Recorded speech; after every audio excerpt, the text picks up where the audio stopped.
well, a rather rushed start and another last minute decision to trap. These are probably the best conditions we're going to get for this coming week. It's becoming windier later tonight and over the course of tomorrow, and it's the 18th of October today, so we're going to start and get fewer and fewer opportunities to run the trap, which is the main reason really why I'm out here. And we have a moth already coming in.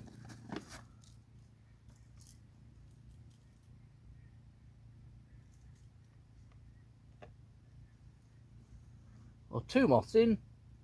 Carcina quercana was a small moth seen in the last shot there, but there's also a satellite in already.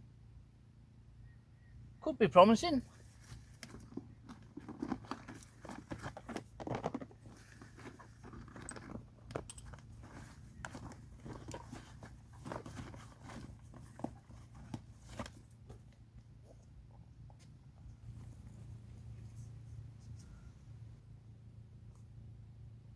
Well, it's October the 18th.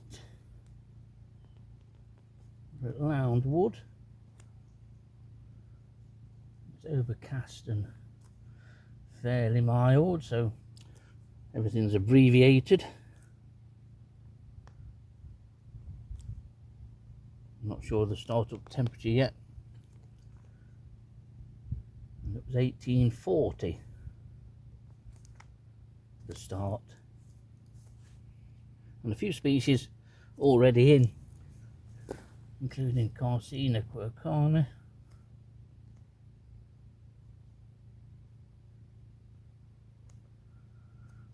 Satellite is also in.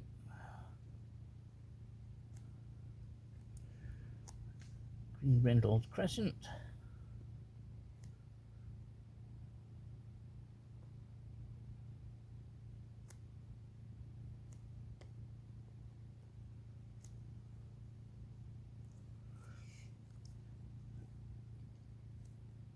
And chestnut.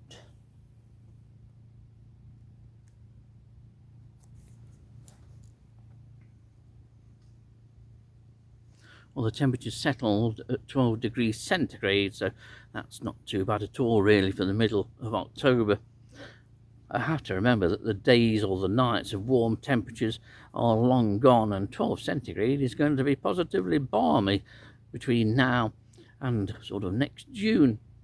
But it's been a relatively quiet start, not that many species, 7 species in all have arrived so far, and the best of which is a Merville du jour, which has just arrived at the light. They seems to be having a really good year, Merville du jour, judging by the number of people that are posting glorious photos of said moth on Facebook. I've probably had my best year actually recording it. This is the 3rd time, I think, in the last few trapping sessions that I've recorded it, and I'm hopeful that we may get 2 or 3 as the night goes on. But I'm going to be stopping here for at least 2 hours, see how it goes as to whether I'll stop for any longer than that. But at the moment, green brindled crescents and chestnuts which are leading the way in the Lound Wood moth stakes.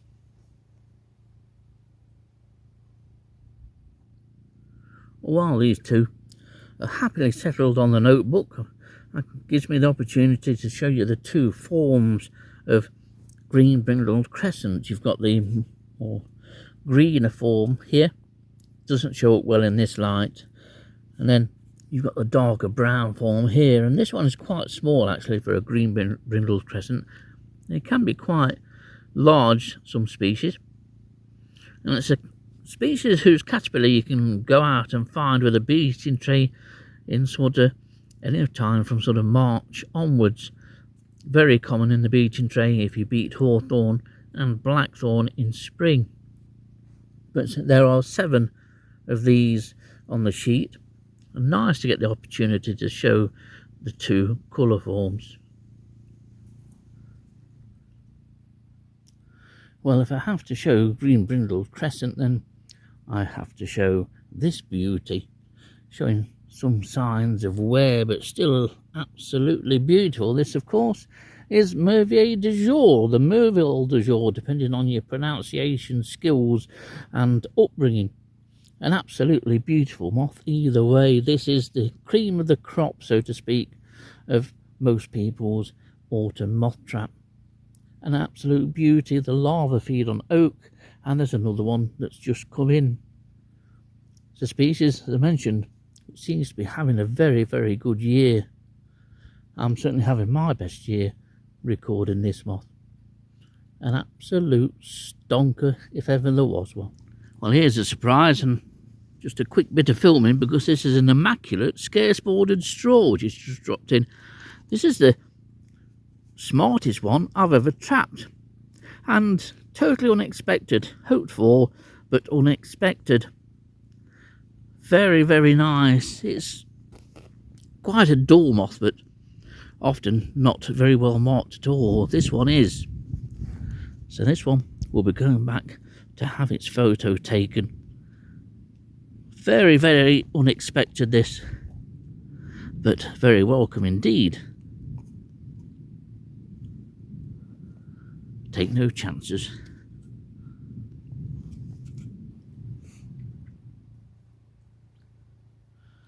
Well, after that excitement of the scarce bordered straw, which is now nicely tucked and settled in this container here, it will be put in a larger container when I get home, and then will be photographed and released tomorrow morning. But not long after that scarce bordered straw, something else dropped in. It is in here, it's just there actually now, but it's tiny. I can't show you it because I can't risk it flying off. It's a micro, and it's a Batrakedra species. There are two Batrakedras that match the description of this one. There is Batrakedra preangustia, which is a beautiful moth, somewhat perhaps just slightly larger than this one. But there are two others, and those two others used to be one, because it was Batrakedra pinicolella, which is on the Nottinghamshire list, but I don't know how long ago it was last seen in the county. I've never seen it before, but it's been split, and it's now Batrakedra pinicolella. But there's another moth, Batrakedra conficella. Confusing things. I know this is things that we have to battle with, but now this moth will have to go and be checked by the county recorder, Martin Gray, because it could be either of the two. I believe that pinicolella is the commoner of the two species. But it's a really nice one to get. It's new for Ekrin, and I doubt that there's been that many records in the county. So it's a very important moth, this, and a very important county record. Just goes to show you, on a night which is very ordinary, there are times when I can't see a moth flying at all, and that's most of the time, but there's a nice little list that's developing, and I'll go through that list once I've had a cup of tea and a mince pie. Ho, ho, ho, and all that. It's funny how sometimes moths can come into the light and never settle down and fly off again. That happens all too often. But then occasionally moths will drop in and you expect them to do that, but they don't. They plonk down and sit there and remain there throughout the trapping session, such as what's happened in the case of this satellite. Beautiful moth. It's immaculate, as you would expect with a moth that is just starting to come onto the wing now. And the name of satellite is quite apt in this instance. You have those orange spots, which can be darker orange than this, they can be yellow, and quite often they can be white. But either side of those dots on the forewings are two smaller dots, almost like moons going around a planet, hence the term satellite. Seems to be having a decent year. I've had several of these in the last few sessions, which is nice to see, because they did seem to drop in numbers over the last few years. So a nice one to add to the list. Always nice to see a satellite, and it'll be one of the first moths that we see in 2026, no doubt. Here's another species which has just sort of sneaked into the fray, and this is a dark chestnut. You may well have thought that it's a chestnut, but dark chestnut is, like the name suggests, darker than a chestnut. But there's one giveaway, especially evident in sort of fresh specimens like this, and that's the corners of the wings here. It's very sharply angled in dark chestnut, and that's one way how you can tell dark chestnut from chestnut. 2 hours of the session gone now. Breeze is a bit more continuous than it has been. Let's say it is forecasted to become windy or quite breezy tomorrow.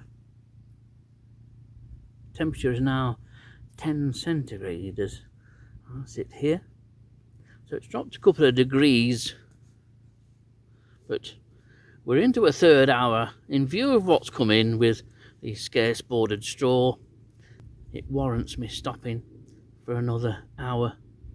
A few new species have come in. Yellow line quaker, there's 3 of those, which is nice to see. That's a very typical autumn moth. Say we've had dark chestnut, lesser yellow underwing has come in. So there's been a few moths drop in. In general, it's very quiet. If you look around and you're looking for moths flying, there aren't that many. But we do have 5 November moths. I thought I'd get more than that, but 5 have struggled in. Something else is buzzing around the sheet, but it doesn't look interesting. And you may think, well, how on earth can you tell? But you can just tell. It's quite often any colour or lightness to the moth. When you see it flying around, you just know when something's interesting, shall I say. But we're not doing too bad. I thought we'd be struggling to get 15 species, but we're over that. We're on 17, I think it is, at the last count. So better than expected.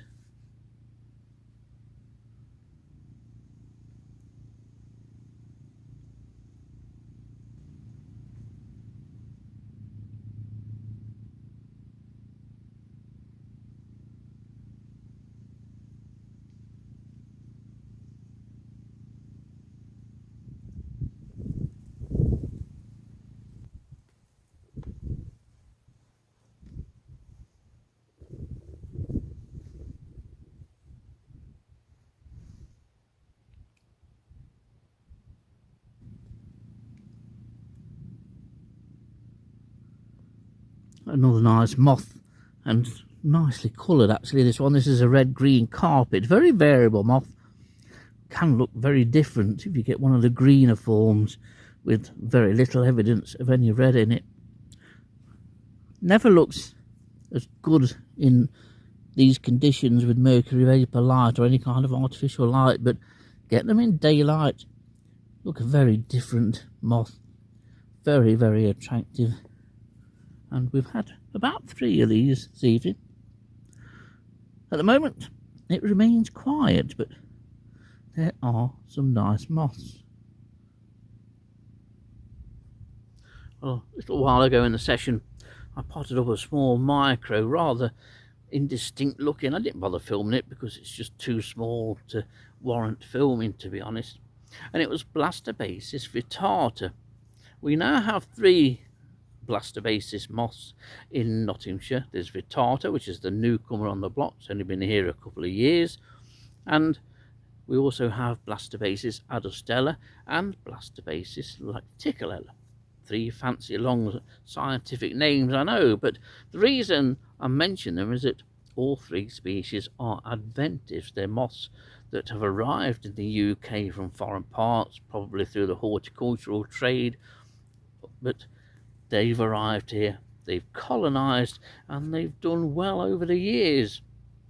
Blastobasis lacticolella and adustella have been recorded here at Lound over a number of years, ever since I've sort of trapped here, and adustella is always in good numbers, and you can record it for a large portion of the summer. Doesn't seem to be in the numbers that it was, say, sort of 10 years ago, but it's still a common moth. And now we have vittata.